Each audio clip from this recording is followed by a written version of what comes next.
गुरु की प्यारी साध संगत जी, राधा स्वामी जी। संगत जी, आज 18 जनवरी को हुजूर ने छत्तीसगढ़ के रायपुर में सत्संग फरमाया। आज हुजूर ने 5वीं पातशाही श्री अर्जुन देव जी की वाणी किन विधि मिले गुसाई मेरे राम राई पर ऐसा सत्संग फरमाया कि संगत बस सुनती ही रह गई। हम कोशिश करेंगे कि इस सत्संग में हुजूर ने जो समझाया वो हम आप तक पहुंचा सके। तो संगत जी, पहले विनती करते हैं कि कमेंट में राधा स्वामी जरूर लिखिएगा और ये बताइएगा कि आप कहाँ से ये सत्संग सुन रहे हैं, और अगर आपको वीडियो पसंद आए तो चैनल को सब्सक्राइब जरूर कीजिएगा। तो शुरुआत में हुजूर जी बोले कि ये वाणी श्री अर्जुन देव महाराज की है। अर्जुन देव श्री गुरु रामदास जी के सुपुत्र थे, पर उन्होंने अपने पिता को केवल पिता नहीं बल्कि गुरु मानकर उनकी सेवा की। उनके लिए पारिवारिक संबंध बहुत ही पीछे थे और सबसे बड़ा रिश्ता था जो उनके गुरु से जुड़ा हुआ था।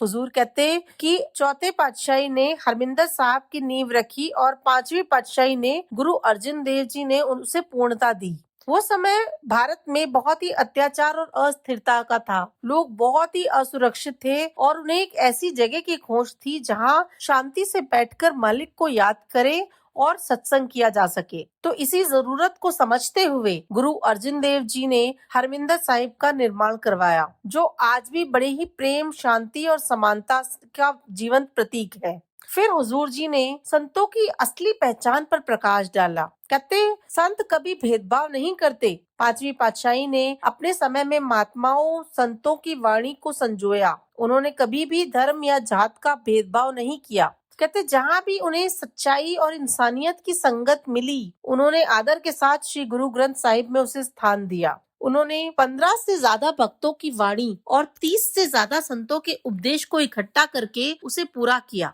ये संदेश देते हुए कि सच सीमाओं में नहीं बांधा जाता और करुणा किसी भी भेद को नहीं मानती।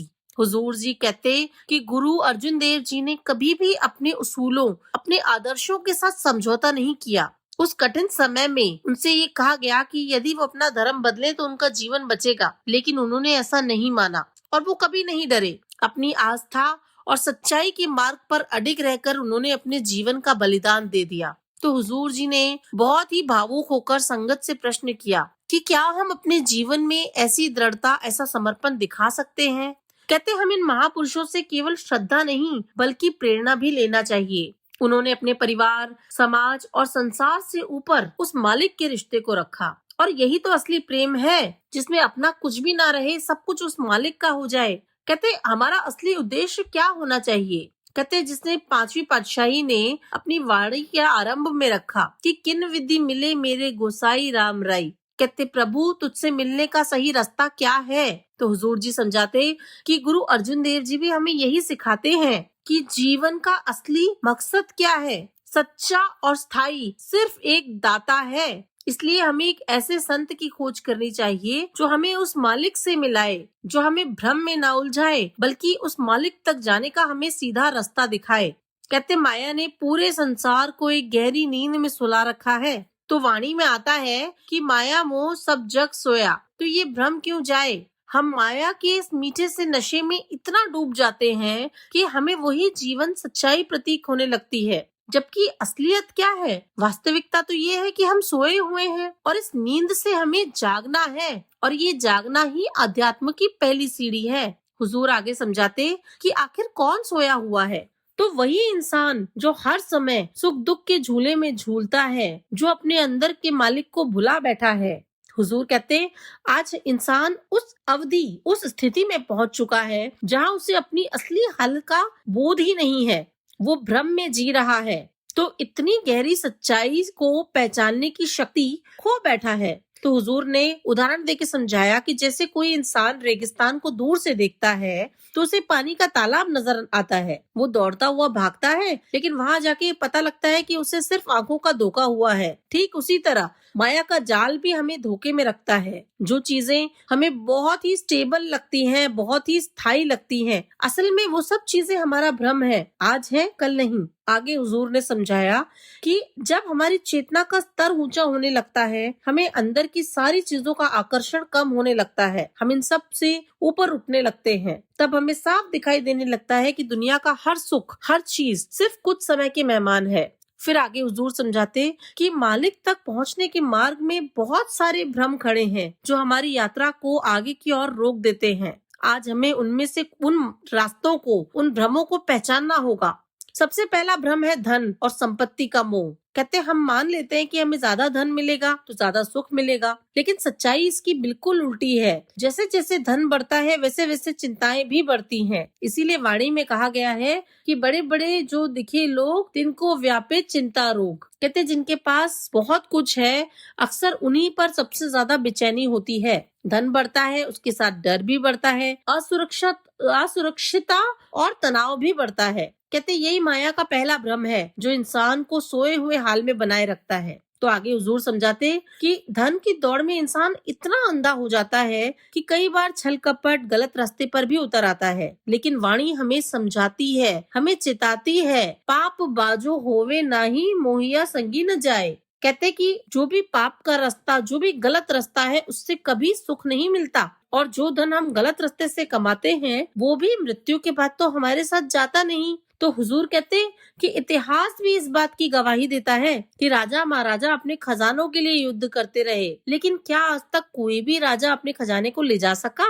आज भी हम देखते हैं कि जिन लोगों ने बड़े बड़े घोटाले किए, देश छोड़कर भागे, उनके महल कंपनियां सब नीलाम हो जाती हैं। उन्हें क्यों चैन नहीं मिला? हर 10 साल में हम देखते हैं कि जो अरबपति हैं उनकी सूचियां बदलती रहती हैं। जो नाम 10 साल पहले सबसे ऊपर थे क्या आज भी वही ऊपर हैं? 20 साल पहले जिनके नाम हमारे अखबारों में गूंजते थे, रेडियो में चलते थे, शायद आज उन्हें कोई पहचानता भी नहीं है। ये सब अस्थायी है, ये सब माया का खेल है। फिर हुजूर ने दूसरे भ्रम का इशारा किया, रूप, प्रसिद्धि और सफलता का अहंकार। कहते आज का इंसान अपने रूप, अपनी शोहरत और अपनी उपलब्धियों के नशे में ही जी रहा है। सोशल मीडिया ने तो अहंकार को और हवा दे दी है। लोग दिन रात अपनी तस्वीरें, अपने वीडियो सोशल मीडिया में डालते रहते हैं। फेसबुक, इंस्टाग्राम, व्हाट्सएप, हर जगह फोटो को संवार कर फिल्टर लगा कर दुनिया को दिखाते हैं कि देखो मैं कितना खुश हूँ, मैं कितना कामयाब हूँ। कहते ये सब भी तो एक भ्रम ही है। हम अपनी ही बनाई हुई छवि के जाल में खुद ही फंसते जा रहे हैं। अपनी शक्ल, अपनी तारीफें, अपने लाइक्स, फॉलोवर्स में उलझकर हम अंदर से खोखले होते जा रहे हैं। कहते जब इंसान अपनी पहचान, अपने चेहरे, अपनी लोकप्रियता से जोड़ लेता है ना, तो वो असली अस्तित्व परमात्मा से दूर होता हुआ चला जाता है। कहते चाहे भ्रम हो, धन हो या रूप हो, दोनों ही आत्मा इन दोनों को ही जकड़ लेती है। तो जब हम बंधनों से मुक्त नहीं होते, मालिक का सच्चा दर्शन हमें कैसे संभव है? सच्चा सुख या वास्तविक शांति बाहर की चीजों में नहीं, नाम के साथ जुड़ी है। और जिस दिन इंसान इस सच को समझ जाएगा, उस दिन उसका भ्रम भी टूटने लगता है और उसकी आत्मा जाग जाती है। फिर हुजूर कहते कि अगला भ्रम क्या है? अगला भ्रम है दिखावे का। कहते आज हम जिस दौर में जी रहे हैं वहाँ दिखावा हमारी आदत बनती जा रही है। कहते घर में कोई नई चीज आती है और हम सीधे उसका फोटो उठाकर वीडियो बनाकर सोशल मीडिया में डाल देते हैं ताकि दुनिया देखे कि हमारे पास भी कुछ नया है।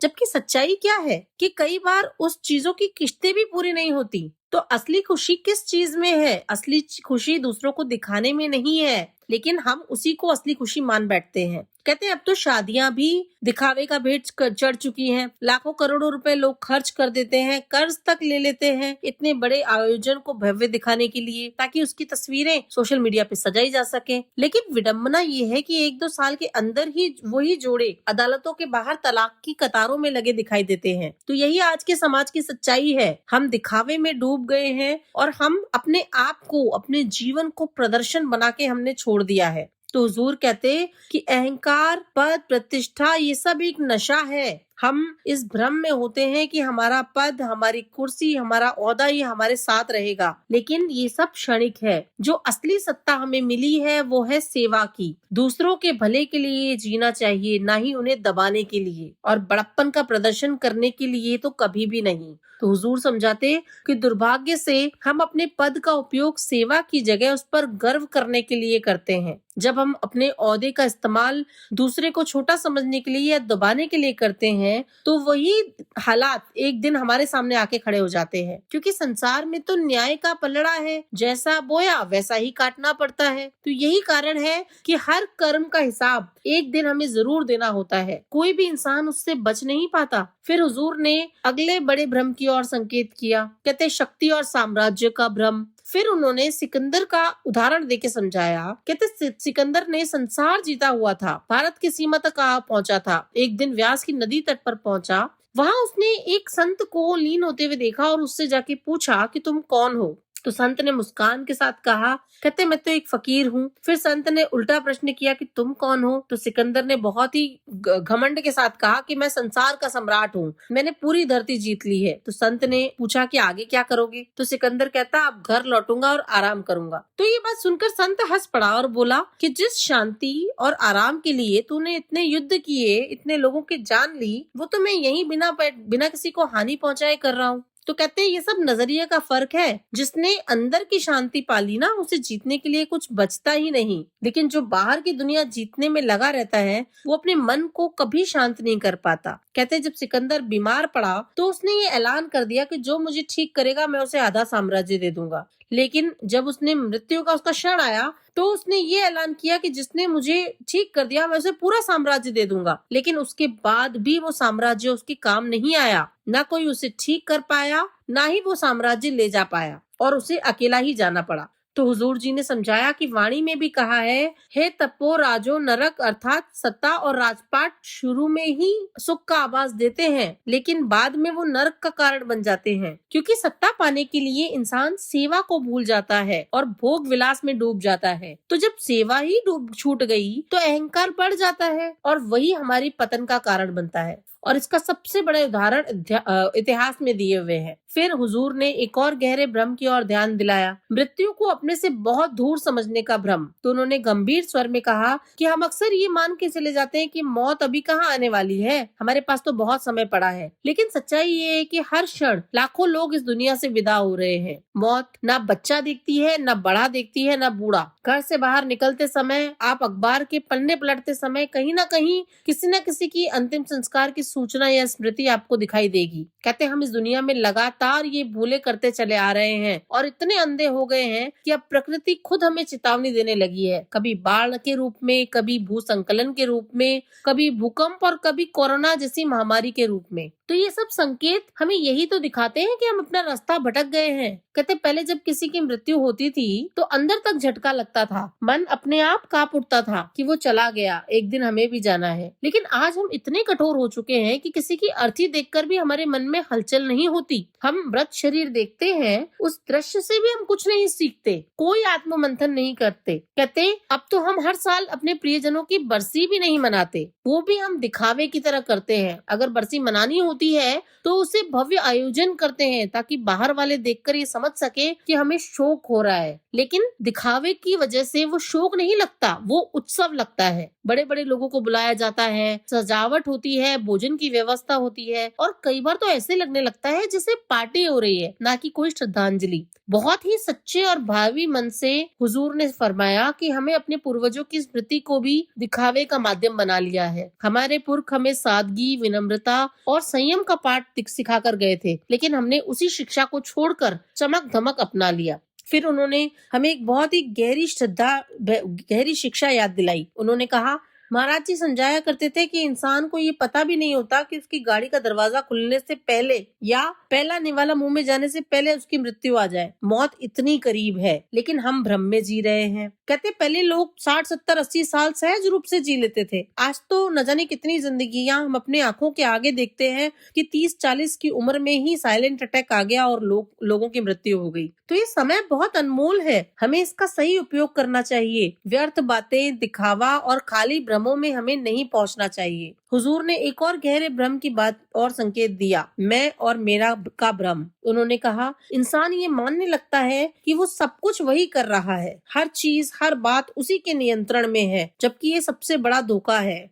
जो कुछ होता है वो सब मालिक की मर्जी से होता है, सब कुछ हुक्मी। आपदा सब कुछ हुक्मी जाए। तो कहते सब कुछ मालिक की मर्जी से हो रहा है, लेकिन इंसान को ऐसा लगता है कि वो सब कर रहा है। कहते क्या जन्म हमारे वश में था? क्या हमने खुद तय किया था कि हम किस घर में किस देश में पैदा होंगे? कहते हम कुछ भी तय नहीं कर सकते। ये भी नहीं कि हमारा दोस्त कौन होगा या हमारा टीचर कौन होगा, हमारा जीवन किन मोड़ों से गुजरेगा, माँ बाप, भाई बहन, कार्यस्थल, कुछ भी हमारे हाथ में नहीं होता। सब संसार का पूरा ताना बाना एक महान योजना के हिसाब से चलता है, मालिक के हुक्म से चलता है। तो उसके बाद हुजूर ने रामायण का उदाहरण देते हुए समझाया कि जैसे कैकेयी जो राजा दशरथ की सबसे प्यारी रानी हुआ करती थी, पुत्र मोह में उसने राम को वनवास की जिद कर दी और जो निर्णय उन्होंने लिया वो प्रेम से नहीं बल्कि अंधे मोह से लिया और उससे पूरे घटनाक्रम की दिशा ही बदल गई।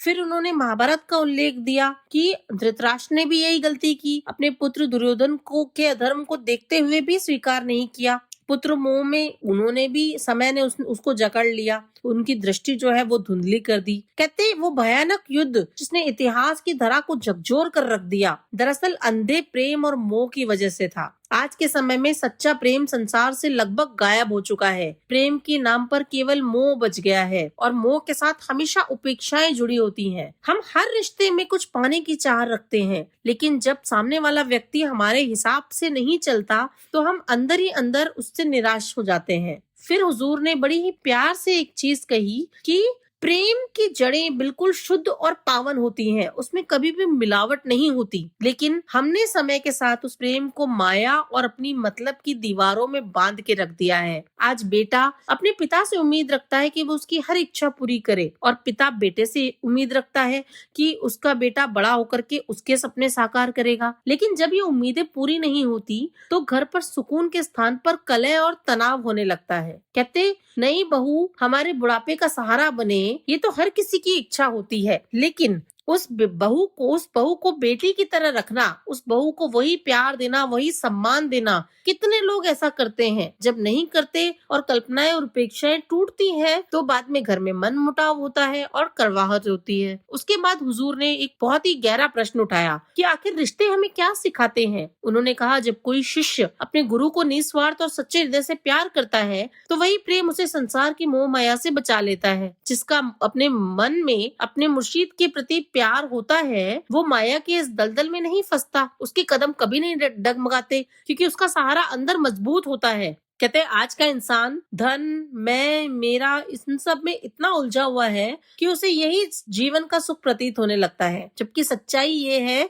कि यही आसक्तियां जीवन के सबसे बड़े दुख का कारण है। इसी कारण वाणी में भी कहा गया है कि पानी, हवा और अग्नि तक रोगी है, यहाँ तक कि माता पिता, परिवार, अपने संबंध सभी रोगी हैं, क्योंकि वे सभी किसी न किसी रूप में माया से बंधे हुए हैं। कहते इसी वजह से वाणी को चेतावनी का शब्द कहा गया है। ये डराने के लिए नहीं बल्कि जगाने के लिए बोला गया है।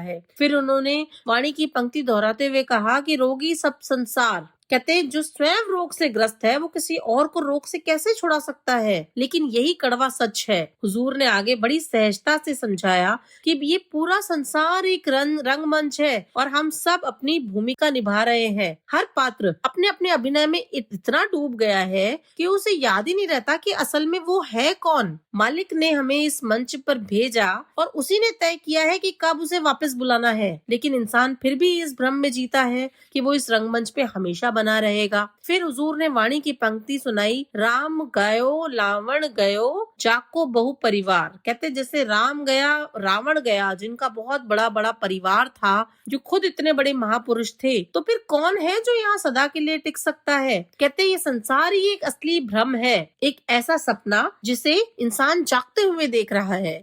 आगे हुजूर कहते कि मनुष्य का जो जन्म है वो पीड़ा से होकर आता है और जीवन का अंत भी कष्ट में ही होता है, लेकिन जब इंसान सच्चे मन से मालिक की शरण स्वीकार करता है तो उसके अंदर एक बहुत ही बड़ा परिवर्तन आने लगता है और धीरे धीरे वो शांत होने लगता है और अपने अंदर उस मालिक की उपस्थिति महसूस करने लगता है। उस अवस्था में पहुंचकर दुख अपने आप कम हो जाते हैं और जैसे अंधकार के सामने दीपक टिक नहीं पाता, वैसे ही दुख इंसान को महसूस नहीं होते। कहते अब समय आ गया है कि हम इन सांसारिक बंधनों से ऊपर उठें और ये मानव शरीर जो बहुत ही दुर्लभ है, इसे मालिक की याद में लगाएं। देवी देवताओं को भी परमात्मा के साक्षात्कार करने हो तो उन्हें भी मनुष्य का जन्म लेना पड़ता है, लेकिन अफसोस की बात है कि हम इस अनमोल जन्म को, इस अनमोल अवसर को किस काम में यूज कर रहे हैं। हम ज्यादातर समय केवल मांगने में गंवा देते हैं कि हे मालिक हमें ये दे दो, हमें वो दे दो। मालिक को छोड़कर हम बाकी सब कुछ मांगते हैं, लेकिन वास्तव में मालिक ही हमारा सब कुछ है। बाकी सब कुछ मांगना दुखों की ओर बढ़ना ही है।